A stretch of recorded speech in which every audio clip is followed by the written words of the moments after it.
Ons gaan aan met die gawes van die Heilige Gees. Ons praat vanaand oor die gawe van gesondmaking en die gawe van geloof. Is nogal is nogal ek sou sê ek kan nie sê belangrik nie, dit is belangrik. Dis nogal iets wat 'n mens net reg moet verstaan. Maar hopelik na vanaand sal jy die twee bymekaar kan bring, veral as dit kom oor geloof en een of twee goed wat die woord sê oor genesing. Maar goed, kom ons bid saam. Lord, thank you for your word. Holy Spirit, this is your program. We ask you to really anoint your word, to take this, break open the deep meanings of the scripture to us, and explain to us and impart to us that which comes from God, which changes lives, which feeds us. We ask you that you would really just come and open the word to us so that we can not only learn, but be established in our gifts and be established in you, so that at the end of the day we can bear much fruit or be able to be used and moved by God, so that everybody can say God alone can do it. We ask you for not only wisdom but revelation knowledge to discover the deep things of God in the scripture. And we pray that in Jesus' name, for his name's sake. Amen. All right. We're going to start with a scripture in 1 Corinthians 12 where the gifts are discussed.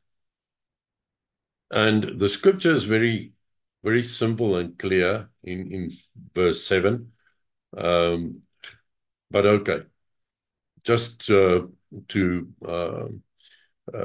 read or show you what the scripture says. In verse 7 it says, "But to each one is given the showing forth of the Spirit to our profit." We've mentioned this before. Die gawes is vanaf die gees van die Here vir die voordeel of tot die voordeel, tot die groei van die liggaam. Die gawes behoort nie aan iemand anders as aan die gees van die Here wat dit gee, dit salf, dit inspireer, en dit is vir niks anderster as die voordeel en die groei van die liggaam nie. Dis nie vir 'n individu om mee te spog nie, is nie vir 'n individu om te reken hy of sy kan dit doen nie. Hierdie is geesgedrewe gawes. En die rede hoekom die gees van die Here dit uitdeel, is die volgende. Want gawes is bonatuurlike instrumente, as ek dit so kan noem. It's supernatural instruments in the hand of God to achieve something that no man can achieve by him or herself. So unless the Holy Ghost is present, unless the Holy Ghost operates, there is no other way that it can, according to Scripture, be genuinely operating from the throne of God. Let's call it that. Any other way or mean of a gift, any other version of a gift is a fake. Unless it comes from the Holy Spirit, it is not from God. Now, let's put this clear. The devil cannot heal. He can take sickness away. He can take things which he has placed upon somebody away. But he does not have the gift of the Holy Ghost, because he does not have the Holy Ghost, so he cannot operate in the gifts of the Spirit. There is enmity, eternal enmity between God and the evil one. And the evil one can take away what he has placed on someone, but he cannot operate in the gifts of the Holy Ghost. All right, so let's carry on to verse 9, where it says, "And to another, faith by the same Spirit, and to another, the gift of healing by the same Spirit. Now, it is worth noticing that the Bible describes, the Bible describes the two, or mentions these two gifts, faith and healing, together.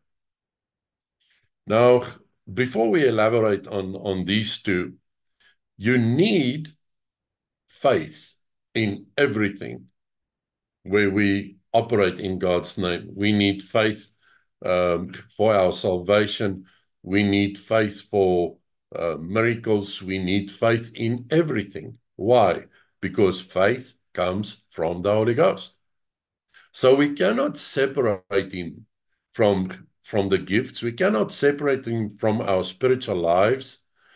But there is more than one kind of faith. The faith that we're speaking about in this series that we're doing is geloof om die bonatuurlike te verrig. En daarom sê dit, en aan sommige word gegee geloof deur dieselfde Gees en gawes van gesondmaking ook deur dieselfde Gees. Maar dis opvallend dat gesondmaking, wonderwerke, kan nie plaasvind sonder geloof nie. En wonderwerk is 'n bonatuurlike werk van die Gees van God. Jy het 'n bonatuurlike, wil ek amper sê, of 'n God gegewe, 'n Heilige Gees gegewe geloof nodig. En ek glo dit is hoekom die twee so nou langs mekaar of by mekaar geskryf word. Nou, ons gaan nou by 'n skrifgie kom waar Paulus praat van as iemand sê hy het geloof, dan sê hy nou maar goed, wys my jou werke. Want sonder geloof is daar nie werke nie, of sonder werke is daar nie geloof nie. So ons kan nie sê ek het geloof as ek dit nie kan staaf ergens met werke nie. Nou goed, ek sal nou daarby kom, maar kom ons verstaan, geloof, soos in die gawes, kom van die Gees van die Here af. En wonderwerke kom van die Gees van die Here af. Goed. Ek gaan net 'n ding in julle midde laat, wat ons dalk na toe sal terugkom. Just something worth noticing. Paul writes to Timothy in chapter 5 of 1 Timothy, verse 22, and he says, "Do not lay hands quickly on anyone, neither be partaker of the sins of others. Keep yourself pure." Now, if you read the context of that little scripture, Paul was actually talking to Timothy about appointing leaders in the church and commissioning them by the laying on of hands. All right. So what he actually says is, be careful and do not be in a hurry to appoint leaders and do that appointment and commissioning by the laying on of hands. Be slow to respond or slow to act in the process of appointing leaders and laying on of hands to confirm that appointment or that commission. There's something that I believe in, that is what I believe in myself, and I will try and prove a bit later on as well. There are certain times where one should not pray for healing. There are certain times where you should hear God's voice regarding a matter first. Daar is tye wat mense vra vir gebed, bid vir my dat ek gesond gemaak word, maar die oorsaak van daai siekte of toestand is nie medies noodwendig nie. Dit is eerder geestelik, want dit is moontlik om iets onderlede te kry. It's possible to fall ill or to open a door to a disease by means of sin or by means of bitterness or whatever the case may be. So it is important when you're dealing with these two gifts, the gift of miracles, to listen out for the Holy Ghost, to be sensitive. In terms of all gifts, I'd like to say that. Be sensitive. Enter this space really with sensitivity for the voice of the Holy Ghost. And it is always safe, before you pray for somebody's healing, to say, Holy Spirit, be with me, open anything up to me which we should see, that we should deal with, before you just blatantly lay on hands on the sick and pray for healing.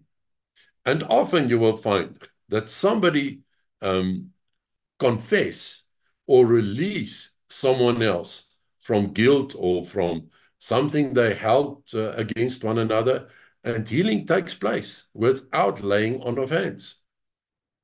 It is simply because the door for the evil one that placed the sicknesses upon a person has now been closed. Darkness cannot exist in the light, and healing can take place without a huge rebuke of the evil one, or whatever the case may be. So when you deal with these gifts, it's important to say, Holy Spirit, I need your wisdom. And it would be wise, I'll go as far as saying, before you lay hands on anybody, to just tune in, let's call it that, just tune in to the throne room, and so Holy Spirit, just open things to us here, so that we know what God says about this situation, especially if you have more than one or so persons to pray for. All right. James 5, verse 14. Is any sick among you? Let him call for the elders of the church and let them pray over him, anointing him with oil in the name of the Lord.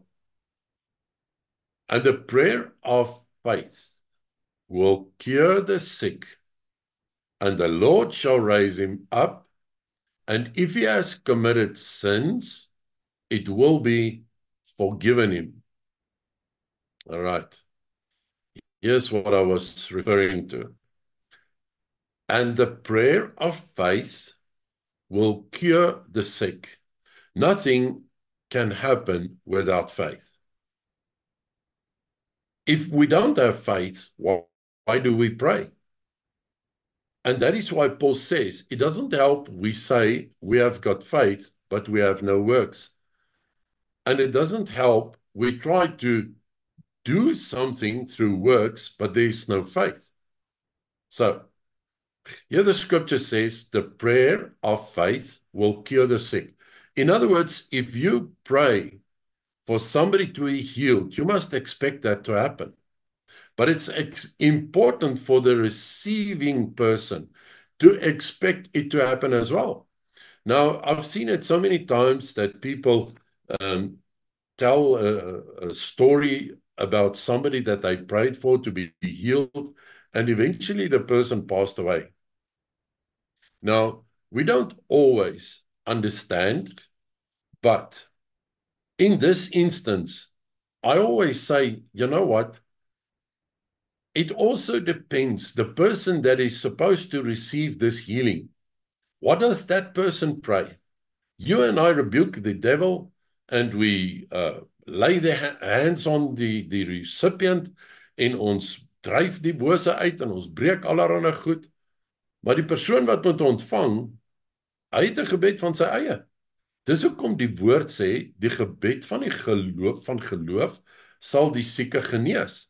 Maar die Nuwe Testament is vol daarvan, dat die persoon wat by die Here Jesus gekom het gesê, spreek net 'n woord, en dan die Here Jesus gesê, ek het lanklaas sulke geloof gesien. So beide die een wat bid en die een wat ontvang, moet geloof hê. Nou, die gawe van geloof, sê die woord, geloof is 'n gawe, en wonderwerke is 'n gawe. So as ek by 'n siek persoon kom, dan moet ek niks anders ter verwag as dat my geloof moet so wees dat dit die bonatuurlike of die deur vir die bonatuurlike oopmaak om te opereer. Met ander woorde, ek kom nie om te bid en te verwag niks gaan gebeur nie. Nou sommige genesings vind dadelik plaas, ander genesings vind later plaas. Die Here Jesus het sekere mense se oë met klei gesmeer en toe gesê gaan was jou in met water en die oomblik wanneer hulle dit doen, dan word hulle siende. Nou waar het die genesing plaasgevind? By die aansmeer van klei of by die was? Die genesing het plaasgevind toe die persoon daar omdraai en in gehoorsaamheid sê, maar ek glo wat die Here Jesus nou gedoen het, gaan my oë oopmaak. So, dit het nie noodwendig gegaan oor die klei of die water waarmee die persoon gewas het nie. Dit het gegaan oor die feit dat die ontvanger sê, as hierdie man vir my sê, gaan was die klei van jou oë af, dan glo ek, hierdie werk is gedoen. En dis waar die genesing plaasvind. So die een wat die klei aansmeer, as ek dit nou so kan stel, en die een wat gaan was, moet eensgesind in die geloof wees. Albei moet verwag, hier gaan 'n wonderwerk gebeur.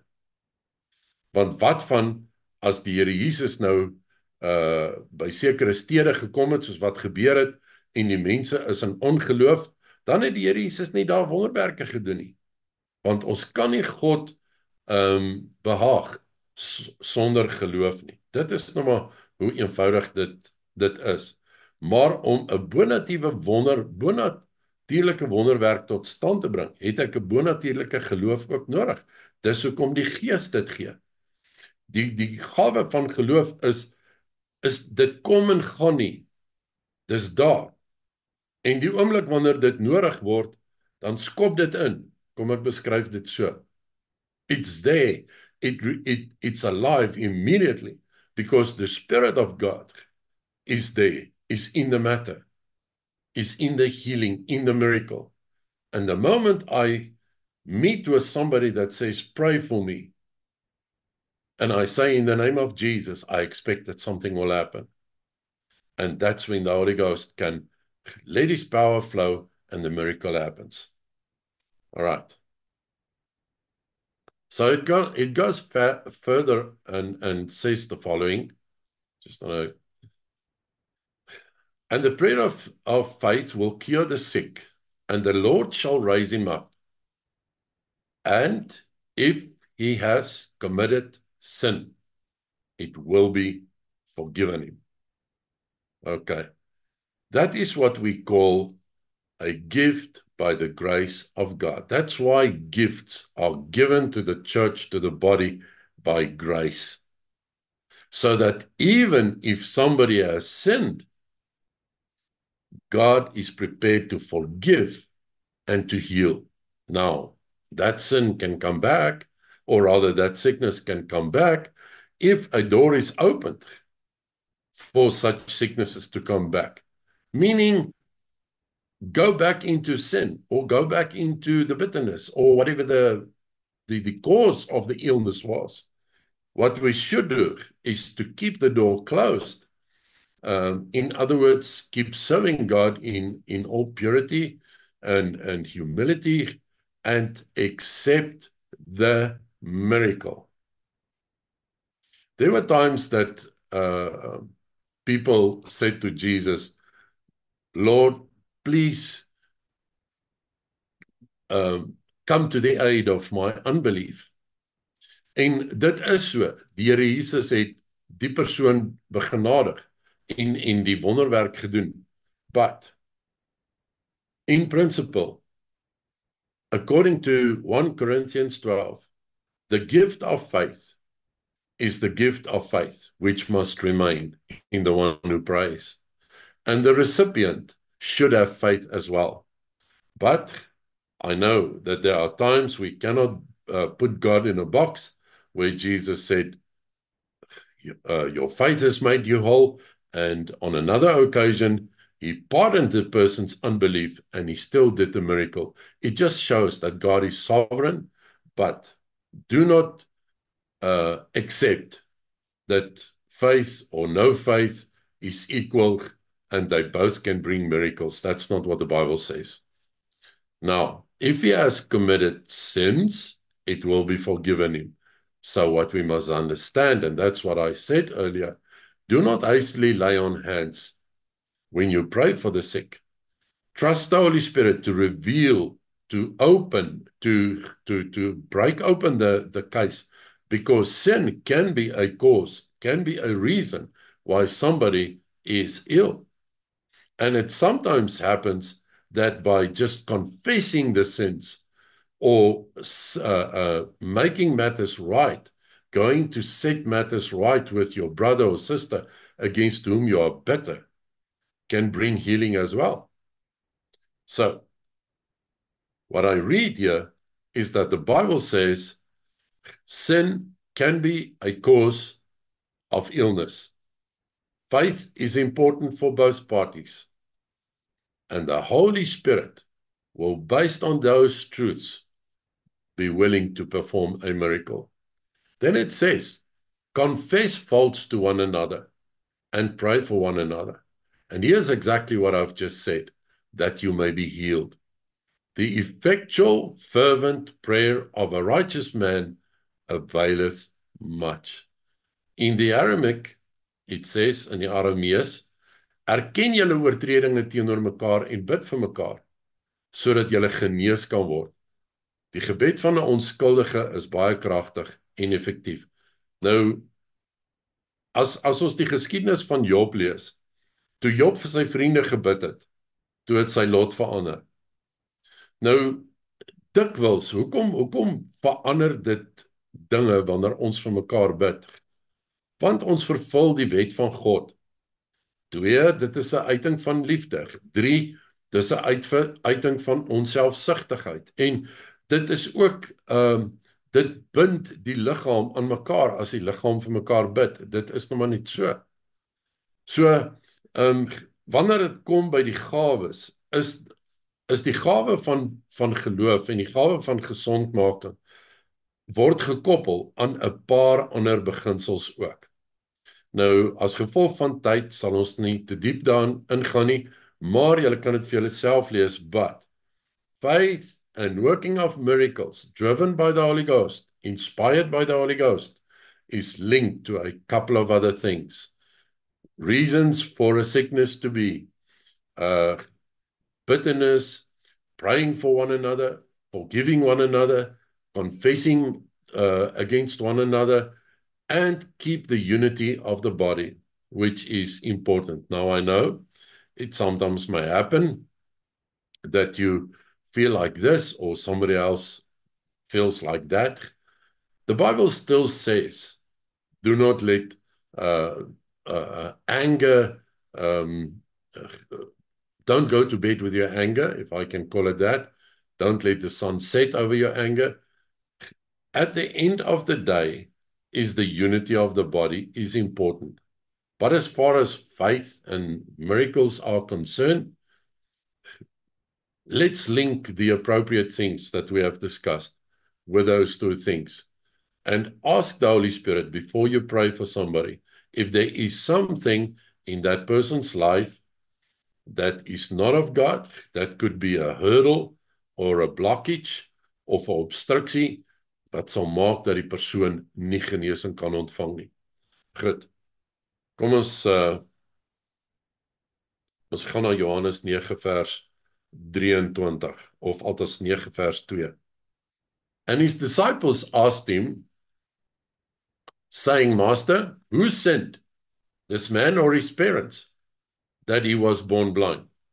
And Jesus answered, neither has this man nor his parents sinned, but that the works of God might be revealed in him. Okay, so, hierdie is net ter bevestiging, sonde kan 'n oorsaak wees van siekte, maar die Here Jesus het gesê, niks daarvan is in hierdie geval so nie. maar sodat God verheerlik mag word. Met ander woorde, ons kan sê, nou hier is ek gewoonlik versigtig. Ons kan sê, God het 'n tyd en dit is so, dit is die waarheid. Maar ons moet pas op dat ons nie in ongeloof praat as genesing of 'n wonderwerk of wat ook al nie plaasgevind het, dat ons maar net sê, ag, dit was seker maar nie die Here se wil nie. Ag, is seker maar nie die Here se tyd nie. Ek sal stadig wees om net na daai aanname toe te spring wanneer ek vir iemand gebid het. Want soveel keer het ek al gesien en het mense al gehoor dat jy bid vir iemand en jy sien onmiddellik die wonderwerk gebeur. Of jy bid vir iemand en 'n paar dae later gebeur die wonderwerk. Of jy bid vir iemand en 'n paar weke later gebeur die wonderwerk. God het 'n tyd. Dit is so. God het 'n pad wat hy met elkeen stap. Maar die beginsel van die man wat blind was, wat die Here die klei op die oog gesmeer het, is vir my belangrik. Vat dit in geloof.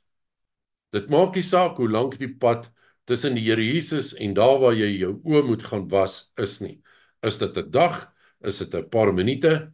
Is dit 'n paar weke? Vat jou genesing in geloof en stap dan na die water toe. Praat nou figuurlik gesproke. And go and wash your eyes. But take the miracle by faith. Pray in faith and pray fervently, meaning you pray firmly. There's a fancy word that the English use. Hopefully I'll remember it. Maar wees ferm. Bid met gesag. Bid met geloof en ontvang terwyl jy bid.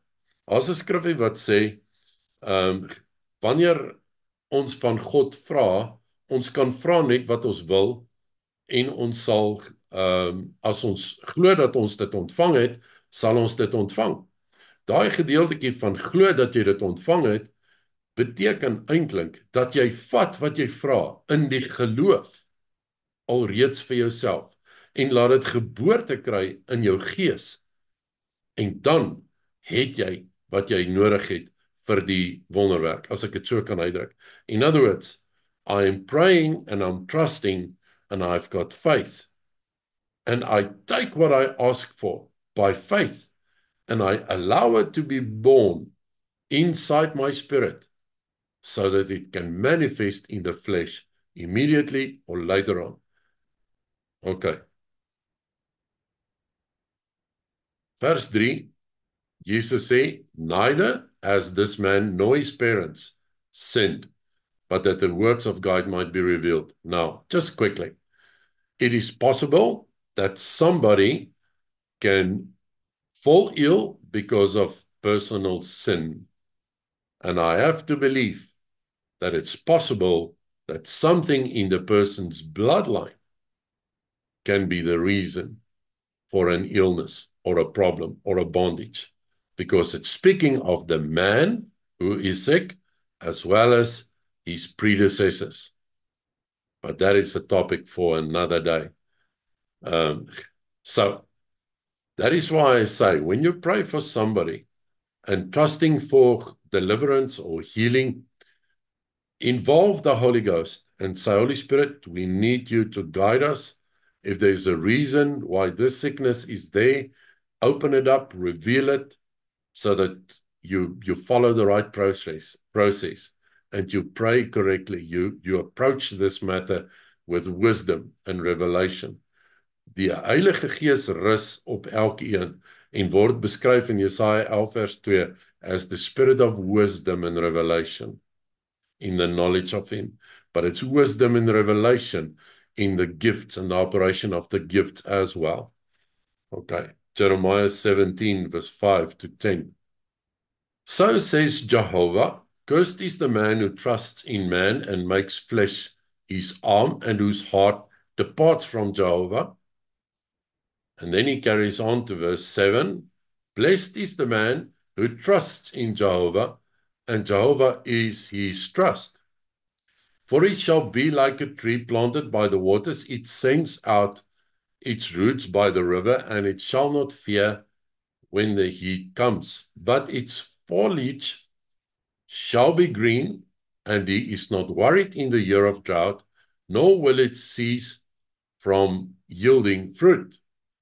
Okay, now we get to the crux of the matter. The heart is deceitful above all things, verse 9, and desperately wicked. Who can know it? Jeremiah 17, verse 10. I, Jehovah, search the heart. I try the reins, even to give to each man according to his ways, according to the fruit of his doings. This is to substantiate what I've said. It could be that a man, according to John 9, the person who's seeking the miracle could have done something wrong, or somebody like a predecessor, because what we do impacts on our spiritual lives. Now, I want to go a bit further on to verse 14. Heal me, O Jehovah, and I shall be healed. Save me, and I shall be saved. For you are my praise. Verse 15. Behold, I say to me, where is the word of Jehovah? Let it come now. All right. What is important here is that we understand this, and it's what I've basically said. When you pray expecting something to happen. All right? Heal me, Jehovah, and I shall be healed. Save me, and I shall be saved. Now, the Greek word for heal is Rapha. It's one of the names of God, Jehovah Rapha. And it means to mend or to cure or to make whole.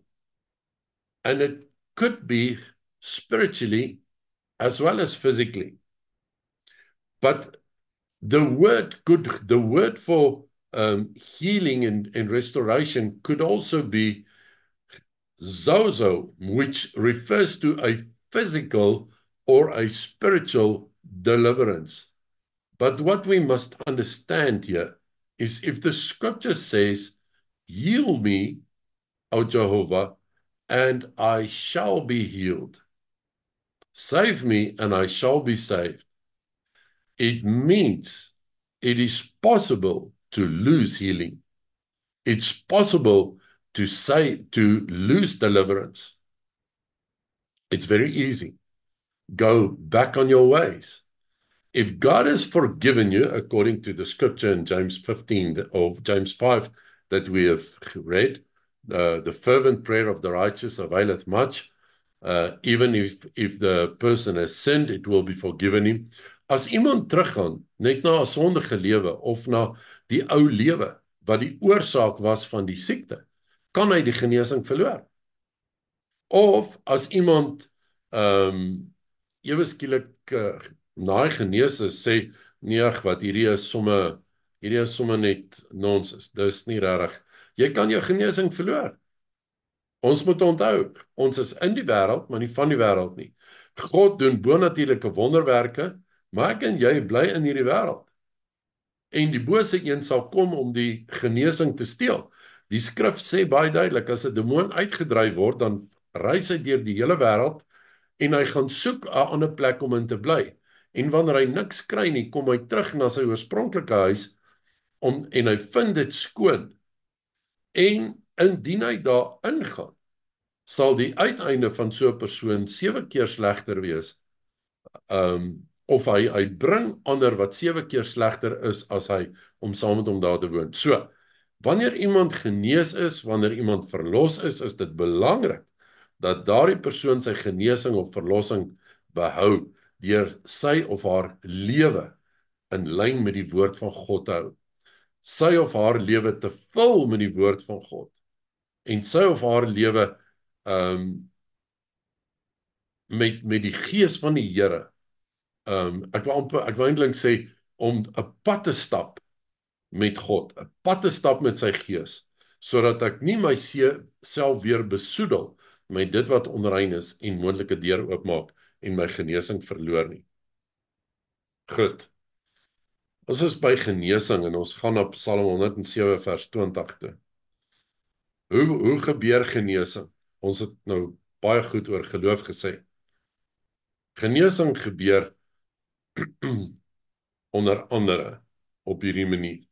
Oplê van hande, maar kom ons kyk na Psalm 107 vers 20.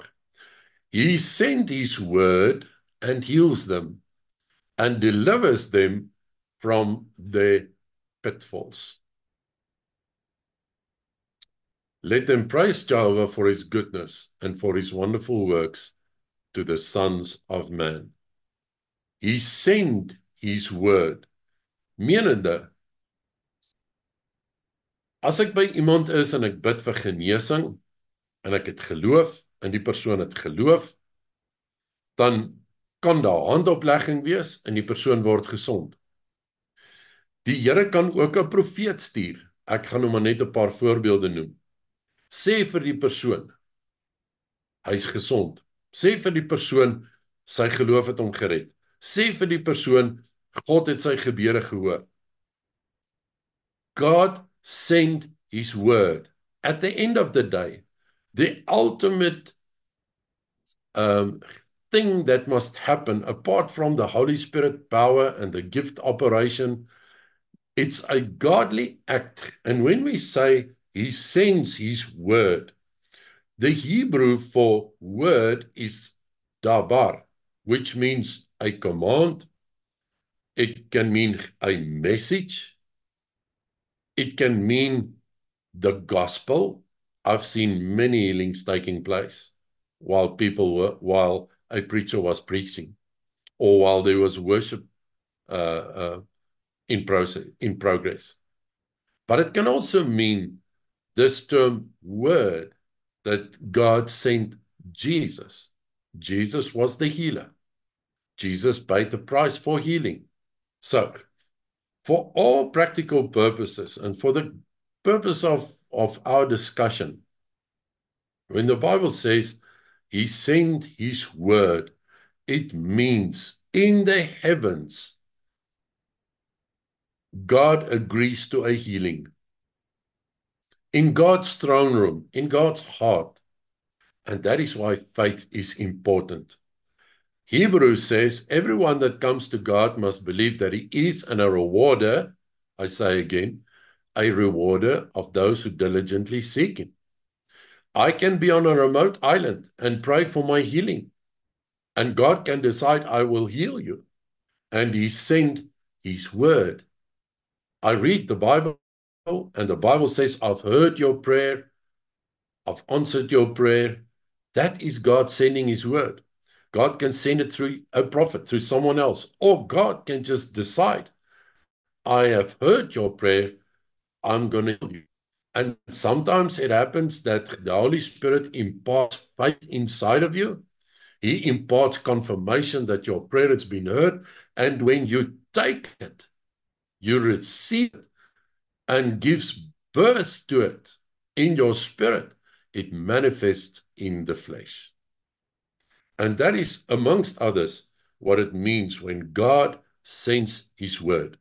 God says, Jesus was approached by a centurion, which said, Lord, my slave is sick. If you want to, you can heal him. And Jesus said, I've never seen such faith in my life before. The centurion said, I'm a man of authority. I say to my servant, do this, and he does it. You can just say you want to. And Jesus said, I want to. At a distance, the person was healed. And so often, you get somebody that receives healing in a church service or a gathering where God has given a word for a prophet or anybody under the guidance and leading and inspiration of the Holy Ghost, which is followed by the miracle. But all of it happens in faith. If I pray, I must expect a miracle. If I ask God, I must expect his word. Because whoever approaches God must believe that he is, and a rewarder of those that diligently seek him. The Greek word for faith is the word, and I don't know how you pronounce it, pistis, Pistis, which means to persuade, to convict something or someone. So if the Bible says in 1 Corinthians, the Holy Spirit gave the gift of faith and the gift of miracles, it means when I pray, I have got that inside of my spirit, which in this case is the gift, and I pray with conviction. I pray with persuasion towards the situation. If I say in the name of Jesus, it is as if I am convicting or persuading or moving this situation to respond and to go and to leave, or this healing to take place. That is what it is to pray by faith, whether it's a gift or not. If it's a gift, it just means the Holy Spirit gave me a measure of faith, supernatural faith, so that supernatural miracles can take place. To another, he gives another gift. But faith is something that, if I can describe it then like this, that persuade or convicts the work to be done, the sickness to leave, the miracle to happen. So the bottom line is, I cannot pray and operate in the gift of faith with unbelief. I cannot say, yeah, okay, let's pray and see what happens. I come and pray expecting a miracle. That's why the two are together, because the gift of miracles is supernatural stuff that God does. The gift of faith is a supernatural power of persuasion, which the Holy Spirit imparts in us. And the moment I come to somebody to pray, that faith kicks in. It's there. It never dies. It doesn't go. It doesn't have to be fetched first. Ek loop nie eers en gaan haal dit nie. Dis in my. Dit is 'n gawe wat daar bly. En die woord sê, die roeping en die gawes is onberoulik. En dis hoekom dit genadegawes is. Niemand het dit verdien nie. Okay. If we go to James chapter 2, verse 17, I've mentioned it in the beginning. Jakobus 2 vers 17. Dit sê, even so, if it does not have works, hy praat van geloof, faith is dead, being by itself. But someone will say, you have faith and I have works. Show me your faith without your works, and I'll show you my faith with my works. You believe that there is one God? You do well. Even the demons believe and tremble. But will you know, O vain man, that faith without works is dead? Verse 22, do you see how faith worked with his works? And from the works, faith was made complete. And I praat van Abraham. So, what are we saying? Whether it is a gift or not a gift. And you must remember, Romans 10 says, Romans 10 verse 17, I think, faith comes by hearing, and hearing by the word of God. Now, do we have, or this sounds a bit confusing. On the one hand, the Bible says faith comes by hearing, and hearing by the word of God. But that faith is the faith unto salvation. But the faith which is a gift is a supernatural impartation, a supernatural power operating inside of you, driven by the Holy Spirit. So,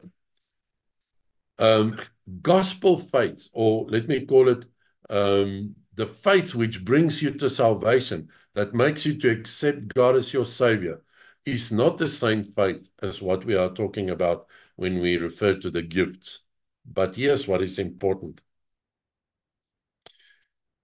I cannot effectively be used by God, or let me rather put it this way. If I want to be used by God effectively, and I want to really operate within the parameters of my gift, it is important that I also fill myself with the Word of God. Why? Because various situations may arise in your walk with God. If you are not filled with the Word, you may be confronted by situations where you need knowledge from the Word to speak in a situation by faith and in faith, and the miracle will follow. So God can do something with a word-filled servant, a lot more than a word-empty servant. And it's scriptural. It says, be filled with the word. The Afrikaans say, or the English says, let the word of God dwells in you richly. All right, now, I'm going to close with this. Die woord sê in Johannes 17, voordat ek soontoe gaan, ek wil nou 3 Johannes toe gaan. 3 Johannes, die eerste hoofstuk, haas net 1 vers 3. For I rejoiced greatly when the brothers came and testified of the truth that is in you, even as you walk in the truth.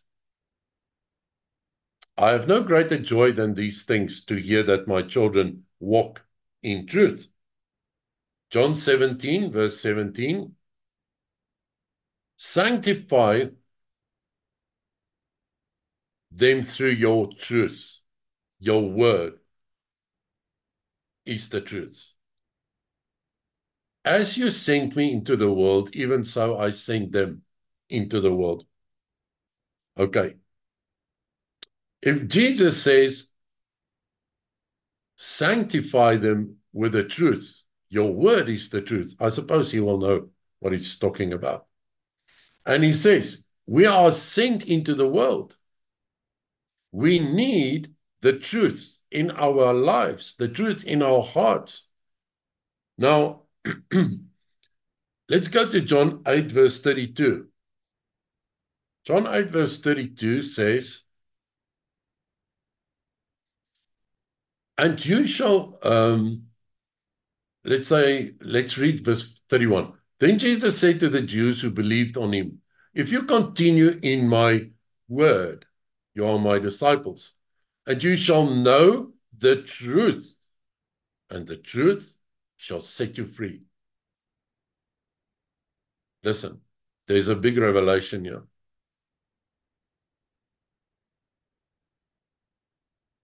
Many things happen with us in our lives. Many things teach us various things. But if we stay in the truth, and the truth that he refers to here is actually experiences, meaning the truth that guide us through experiences in life, the truth that guide us, or the truth that we apply, the word knowledge, let's say my situation is challenge number 1 or challenge number 2. If I apply the truth and I come out victorious at the end, it means that the truth leads me into victory. Now, this is very important. When it comes to the gift of faith and healing and miracles and so on, it is important. That's why I say, stay in the word. fill yourself with the word, that the truth of God fill our lives. Because at some point, through experience, as we walk our spiritual road, the truth and my knowledge of the truth in every situation, or my knowledge of the word in every situation, will bring me breakthroughs, and that strengthens faith. Now, what am I saying? There's faith as a gift from the Holy Ghost, and there is faith in me that works and cooperates with the Holy Ghost. The one does not replace the other one. All I'm saying is a word-filled person, God can use mightily a lot more than a person who is actually starving from the word with no word knowledge. May God really bless you richly, and may we establish ourselves in the truth. Because if we read the Aramaic version of this little scripture, it sounds like this.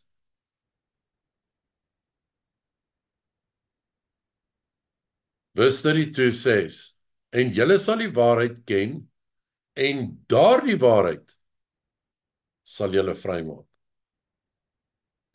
Die waarheid wat jy en ek ken, die waarheid wat ek en jy toegepas het, die waarheid wat ek en jy ontdek het in die woord en in ons uitdagings toegepas het, dis die waarheid wat ons sal vrymaak. And that is what the Bible says, that you shall know the truth, and the truth shall set you free. So just imagine, you operate in the gifts of faith and the gifts of miracles, and you can stand in front of somebody to minister to him or her, full of the word, and you can speak the truth to both the person, and you have the truth inside of yourself. It enables you so much more and to operate so much stronger under the power and the inspiration of the Holy Ghost if the word of God that sets you free, the truth that sets you free, operates in you with your gifts. Amen.